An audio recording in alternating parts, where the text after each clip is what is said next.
Una donna che stava attraversando le strisce pedonali con la sua bambina nel passeggino è stata urtata da un automobilista che poi è fuggito senza prestare soccorso. È accaduto ieri sera verso le 19 ai piedi del ponte della Melia in direzione Mestre.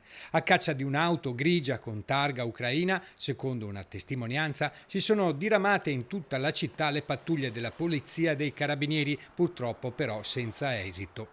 La bambina di 3 anni, che era seduta nel passeggino, fortunatamente non ha mai perso coscienza. Il personale dell'ambulanza del 118 ha preferito ugualmente portare madre e piccina in ospedale per alcuni controlli. Le forze dell'ordine in queste ore stanno visionando le immagini delle telecamere di videosorveglianza nella speranza di individuare il responsabile e poter ricostruire quanto accaduto. Nella notte è avvenuto un altro grave incidente a San Stino di Livenza. Una giovane trentenne ha impattato contro un platano lungo la strada provinciale 59 verso le 4 del mattino, finendo la sua corsa nel fossato adiacente alla strada. Ferita e disorientata, è stata trovata solo questa mattina verso le 7:30 del mattino da alcuni automobilisti di passaggio.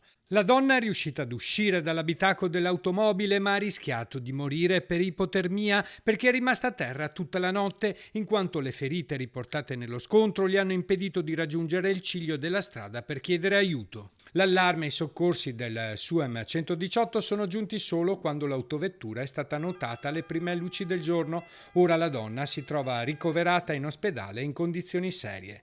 La fuoriuscita può essere dipesa da un colpo di sonno, un malore o una distrazione.